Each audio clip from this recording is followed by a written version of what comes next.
Bonjour les amis.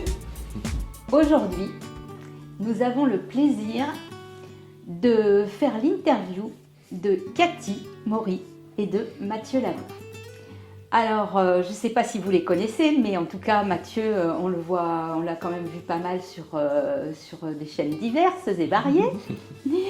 Et Cathy, je pense que comme moi, vous allez faire sa connaissance parce qu'ils vont nous faire une conférence au festival sur le thème de la primosophie. Alors, avant qu'on parle de cette conférence, Cathy et Mathieu, est-ce que vous pouvez vous présenter, nous dire qui vous êtes, ce que vous faites, quelles sont vos passions, quels sont vos thèmes de prédilection? Voilà, je vous écoute.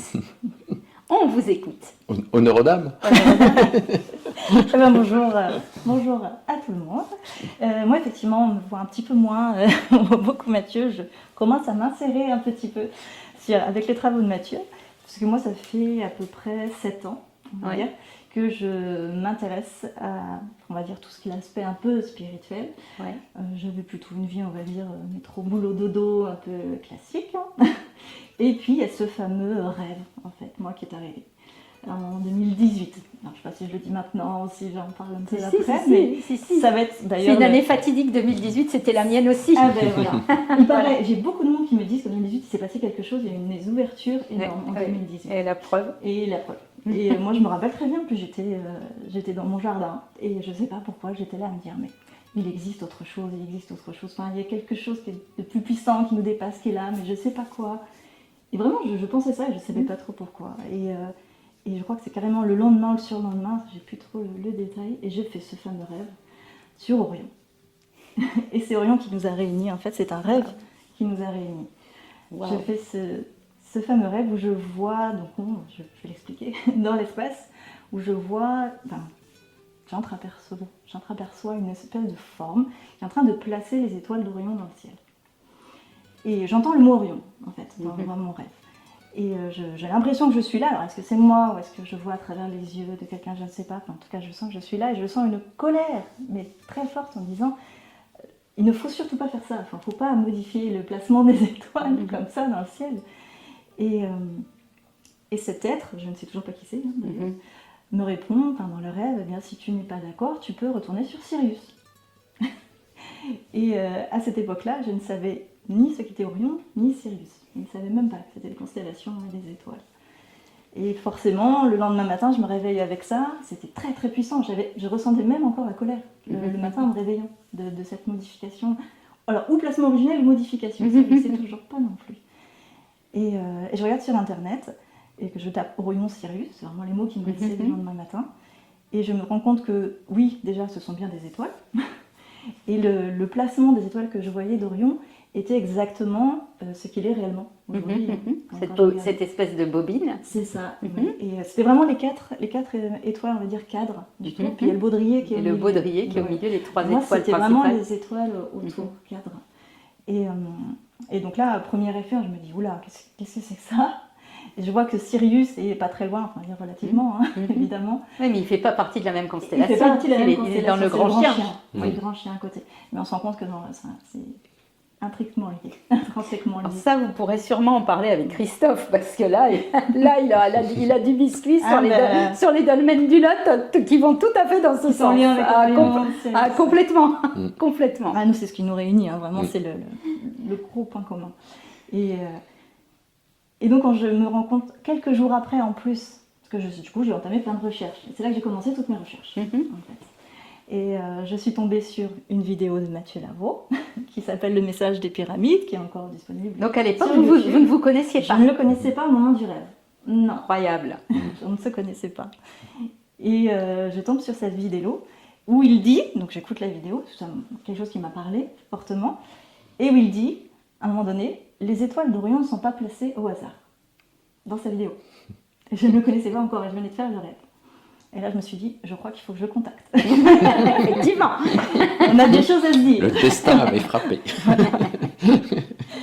Et même un petit peu avant ça, ou après, je ne sais plus, je me rends compte qu'il y a quelque chose qui m'a amené à creuser encore et encore, en disant qu'il y a un message qui était là, je suis encore un peu en train de le chercher, c'est que ces fameuses étoiles que je voyais dans le ciel, aujourd'hui, officiellement, elles sont appelées Alors, c'est les noms habituels que donnent les astronomes. Hein. Mhm. C'est les noms grecs, donc Oui. Kappa, Alpha, Tau et Gamma. Les Mhm. 4 étoiles que j'ai vues. Mhm. Donc K-A-T-Y. Et c'est mon prénom aujourd'hui qui s'écrit comme ça, K-A-T-Y. Il a précisé que son papa avait insisté fortement C'est pour bon. que ce soit écrit avec cette Avec un- Avec cette orthographe-là. Avec orthographe-là. un K, c'était Avec le K qui était essentiel. Ma D'accord. mère m'avait dit, mais il était fou, il fallait que ce soit K-A-T-Y. Bon. Et ce fameux père qui en plus a construit une pyramide D'accord. sur son bâtiment. Ouf. Sur son bâtiment de travail, dans les années 90, il a surmonté une pyramide au nombre d'or. Et en plus, c'est à l'intérieur, c'est un appartement. C'est l'appartement de mon oncle. Donc j'y suis allée, hein, j'étais D'accord. dedans. Et donc c'est quoi? Alors elle n'est pas dimensionnée vers le nord. Nombre d'or, exactement, suite de mais Fibonacci. sur le nombre d'or. Et parce qu'il s'intéressait aux mathématiques, il n'était pas plus sur l'aspect spirituel que ça, hein, mais juste il s'intéressait Aux mathématiques, le 1, 618. au nombre d'or. Ouais. Et il a construit cette pyramide, c'est ça, jaune, il l'a peinte en jaune aussi. Et c'était l'emblème de sa société. D'accord. André Chopagite, c'est à la retraite actuellement. Et donc déjà, je me suis dit, oula, parce que quand j'ai fait mes recherches, Orion, pour moi, je suis tombée forcément sur le lien avec l'Égypte et les pyramides. Bah C'était oui. évident, quoi, c'était le Bah lien. oui. Et quand j'ai fait le rapport en disant, mais il y a en plus cette pyramide de mon père. Donc là, vraiment, c'est ce qui m'a amené à continuer toutes les Il avait recherches. déjà fait des recherches, votre papa? Pas du tout, mais pas du tout.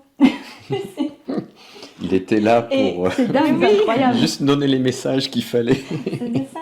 Alors moi, je veux juste vous dire un truc, hein, j'en profite pour ponctuer un petit peu la conversation. Moi, je ne connais pas mon lien avec Orion, mais je sais une chose, c'est que chaque fois que je regarde cette constellation, je me dis, c'est de là que je viens. À chaque fois. Mm. J'ai pas d'autre explication, j'ai rien d'autre. C'est la maison. Mais à comme chaque beaucoup fois, oui, disent. c'est ça, c'est la maison. Mm. C'est la maison, oui, exactement, c'est la maison. Et en On plus, l'a- ça reprend le schéma. On la Georges. on la présentera, cette maison, parce Ouais. qu'elle, justement, ça a été tout le travail de Georges Vermar, moi qui a été mon mentor. Je prends un peu le relais, Oui, oui, oui, oui, ça mais s'enchaîne, vas-y, parce que Mathieu. c'est le dessin d'une maison avec une projection d'Orion particulière, qu'on présentera à la conférence. Et c'est parti de là, moi, tout est parti de là, de mon côté en tout cas. Donc c'est Orion, effectivement, qui nous Qui a nous arrive. réunis. Et c'est vrai qu'Orion, quand on la voit dans le ciel, on ne peut pas la louper, quoi. Je veux dire, elle est tellement particulière. Les autres, on cherche, des fois, on ne sait plus.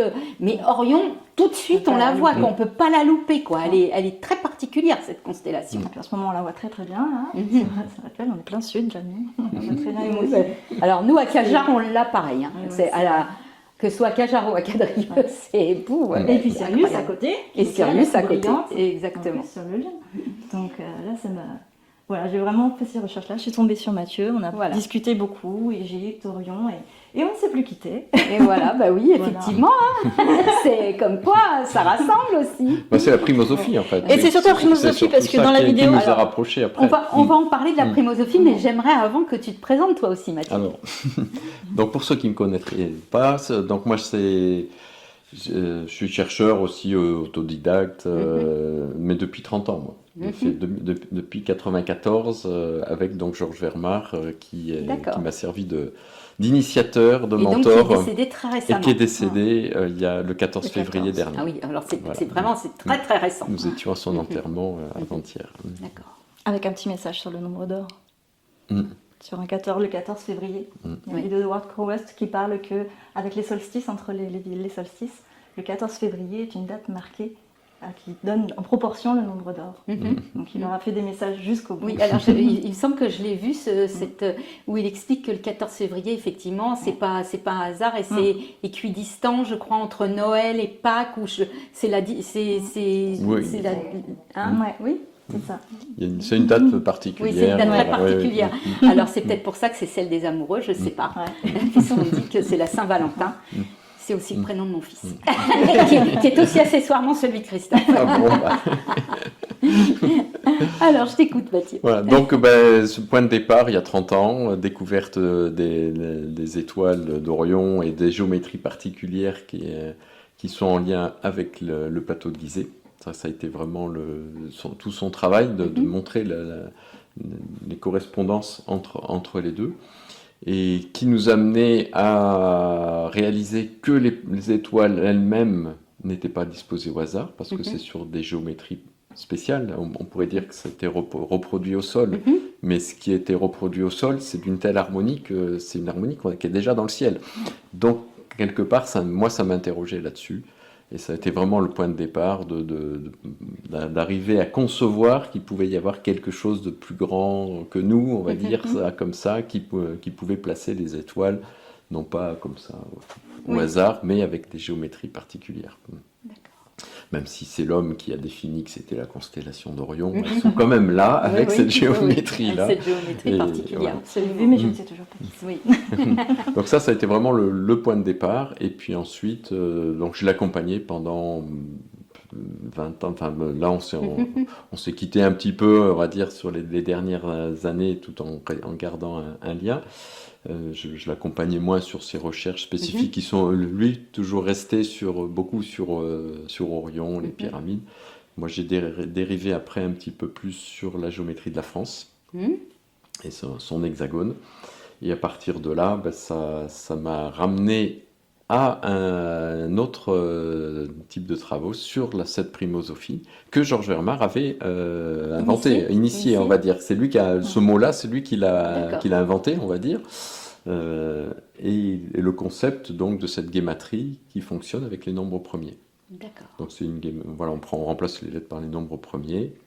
Et on voit les correspondances des mots ou des expressions qui vont totaliser le même nombre. Donc la primosophie, oui, ça s'appelle primosophie par rapport au nombre premier. Oui, c'est la sagesse première, ou sagesse des nombres premiers.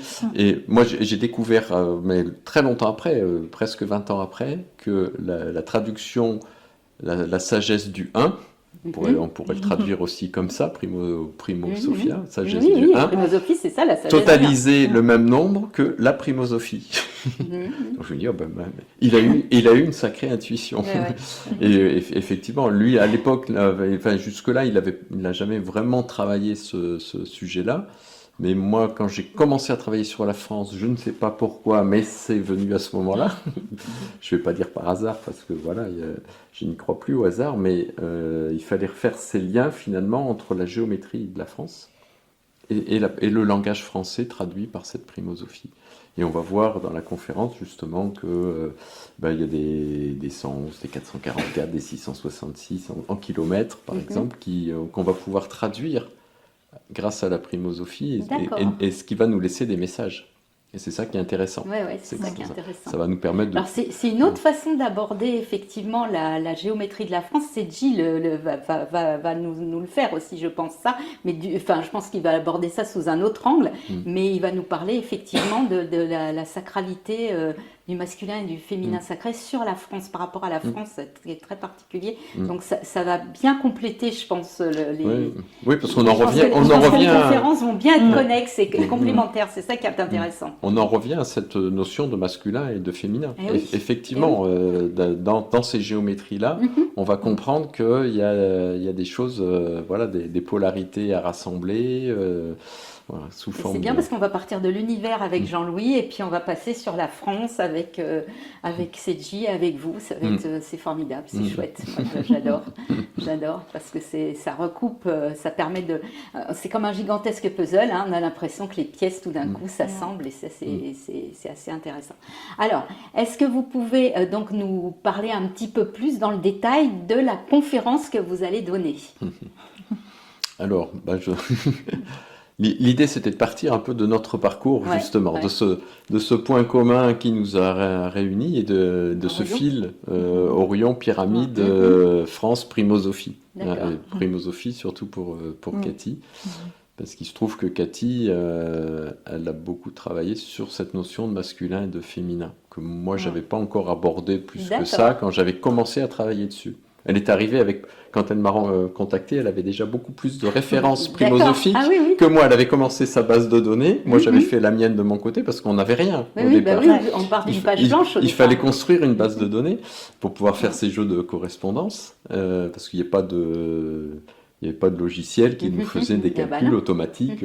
En plus, avec des mots, on pourrait encore trouver des choses, mais avec des expressions, ça n'existait pas. Donc, il fallait tout monter de toutes pièces. Et Cathy est arrivée, elle avait déjà plus de références que moi et tout un travail déjà sur le féminin et le masculin. C'est par cette fameuse vidéo sur laquelle je suis tombée où il parlait d'Orion, de la géométrie dans Orion. Il commençait à parler un petit peu justement de la primosophie. D'accord. Dans cette vidéo, il y a quelque chose vraiment en moi qui m'a dit, il y a quelque chose de fort en fait sur la primosophie, de profond. J'ai vraiment voulu commencer à regarder, j'ai fait mes calculs, j'étais à la calculette, lettre par lettre au début, et j'ai commencé à trouver des correspondances par rapport aux intuitions et des mots et des expressions qui me venaient, et que je trouvais très puissantes sur des 333, sur des 444, je sais qu'il me suivait beaucoup à ce moment-là aussi. Et c'est là que je lui ai fait part un peu de mes recherches, et déjà de mes trouvailles et du tableau que j'avais, qui effectivement était déjà un peu plus fourni que ce qu'il avait. Donc moi, c'est vraiment la primosophie qui m'a attirée et sur lequel je travaille. Okay. Et ce fameux Orion et Sirius, forcément, nous faisait penser à Osiris, Isis, et c'est ce qui m'a amené en fait à travailler beaucoup sur le féminin avec Isis, etc. D'accord. Donc, voilà. Mais sur le prisme vraiment de la primosophie. Alors, Mathieu est beaucoup sur la géométrie sacrée aussi, sur les étoiles. Mais on verra dans la conférence, par exemple, qu'il y a des géométries qui vont nous amener à des triangles ou des cercles en lien avec le 777, qui est l'illustration parfaite de la complémentarité du masculin et du féminin. En primosophie, tu peux en parler. Il y aura beaucoup de nombres, on ne va pas tous les donner, mais le plus fort que j'ai trouvé vraiment par rapport à ce féminin-masculin, c'est que je suis tombée sur le féminin sacré 344, 344. Et quand je regarde le masculin sacré, forcément, je tombe sur 433, 433. Donc on prend les mêmes chiffres et juste on est là. Donc la complementarité était là. Et en plus, donc si on les additionne, c'est 777. Bah oui. Et ce n'est pas un jeu de miroir. Ouais. C'est ça. Parce qu'on va voir que tout est miroir. Mais là, dans le cadre du masculin et du féminin, c'est de la complémentarité. Voilà. Que ce soit par le biais du principe masculin-féminin, le féminin sacré. Le principe féminin et le principe masculin, c'est pareil, c'est complémentaire. C'est marrant parce que ça c'est un sujet, l'histoire de la complémentarité. On est complet en terre, voilà. Et ben j'en parle dans la pièce de théâtre, dans la première scène de la pièce de théâtre. Je le fais dire à mes 2 hommes de Cro-Magnon. Ah oui, c'était bien avancé alors déjà à l'époque. Vous allez voir, vous n'imaginez même pas. Il a fallu tout ce temps-là pour retrouver que finalement on était bien complémentaires. Donc c'est rigolo parce que tout se recroise et tout se recoupe. Ok. Voilà, donc ça va être un peu un tableau comme ça, des étoiles à la Terre et au nombre, et à la France. En passant par la France et sa langue française qui est quand même la langue franche, on va dire, et qui pour nous a délivré des messages sur justement après tout ce travail, parce que la suite de ça, c'était après, en tout cas pour moi, c'était vraiment un travail de fond pour travailler sur soi, sur ses polarités masculines, féminines.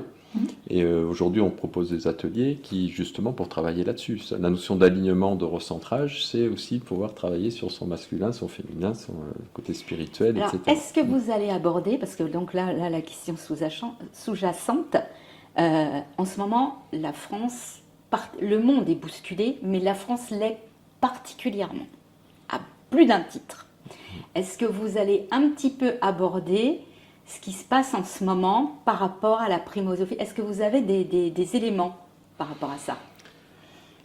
On pourra présenter quelques éléments, effectivement, mais sans avoir la prétention d'expliquer tout. Parce que ça pourrait être très très intéressant. Mais effectivement, on se rend compte que ce qui se passe dans le monde, c'est tellement symbolique de ce qui peut se passer aussi en nous. Et quand on voit ça et quand on le voit avec ce regard-là, ça nous aide aussi à comprendre ce qui se passe. Donc on donnera quelques éléments effectivement sur le fameux 666 qu'on va retrouver sur la France. Enfin, CJ va en parler aussi. CJ va en parler forcément. Voilà. L'Hexagone, la France qui a 6 lettres, etc. Enfin, il y a plusieurs. Donc lui, par la primosophie, il nous permet de comprendre des choses. Et ça, c'est même un des messages clés que porte la France. Et ce qui est le rôle un peu de la primosophie, parce qu'on a découvert que justement c'était le même nombre que conscientiser. Donc en fait, ça nous permet, parce que la guématrie, c'est utilisé depuis des années, la guématrie hébraïque, et là, cette guématrie-là, son rôle, son message, c'est vraiment de faire conscientiser peut-être un peu les choses d'une autre façon, par le prisme des nombres. On va comprendre qu'est-ce que c'est que derrière le mot alignement, le mot recentrage, qu'est-ce qu'il y a. Ouais. Et là, on se rend compte que le fameux 264 qui les réunit, parce que c'est le même nombre, va nous amener, on va en citer un, la pyramide par exemple, comme par hasard. Voilà. Et puis d'autres, voilà, on développera aussi un peu sur tout la ça. France aussi. Le rôle de la France, en philosophie, c'est le même nombre que le féminin sacré. Et c'est vrai que la France, alors c'est ce que semblait dire Seji dans la petite vidéo que j'ai faite avec lui, la France a un rôle très particulier dans le monde. Elle a vraiment une place à part et très spécifique. On verra la place de Marie, des apparitions mariales, sur la base de travaux d'Éric Le Saint aussi, qui a travaillé là-dessus. En géométrie sur la France, c'est aussi très étonnant. Et en géométrie, en philosophie aussi. Ouais. Toutes les alliances qui peuvent se retrouver. Et qui nous ramène encore une fois à la pyramide. Ouais. C'est ce qui est... Voilà, elle est toujours là. Hein. Et puis, peut-être un peu, alors je sais pas, hein, je balance ça comme ça parce que moi, évidemment, j'ai des idées sur la question, donc forcément, voilà, je t'en déperche, après, je sais pas ce qu'il en est, mais peut-être aussi un peu démystifier le fameux 666 qu'on dit toujours, qu'on présente toujours comme le maléfique, Satan, etc. C'est peut-être pas aussi simpliste que ça. Non. On est bien d'accord, oui. au contraire. Hein, on est d'accord, le 6, enfin là c'est une conférence que j'avais faite l'année dernière avec Audrey, en numérologie, en résonance numérique. Le 6, ça peut être, la face claire c'est l'harmonie, la face sombre c'est le chaos. Donc voilà, on peut être aussi bien en harmonie qu'en chaos avec le 6. Donc 666, bah voilà. Oui, on aura l'occasion d'en parler. Et aujourd'hui, c'est ça, de toute façon. Là où on vous amène et où ça vous fait peur, c'est là qu'il faut aller. C'est justement là, d'accord. Oui, donc, on est bien d'accord. Voilà. On est bien d'accord. C'est exactement. En tout cas, merci. Merci beaucoup pour cette petite mise en bouche de la conférence que vous allez nous donner au mois de mai. Et puis, au plaisir de se revoir d'ici là. C'est dans 3 mois maintenant, c'est un peu. Oui, ça va. À bientôt les amis. Au revoir les amis, à bientôt. Au revoir. Au revoir.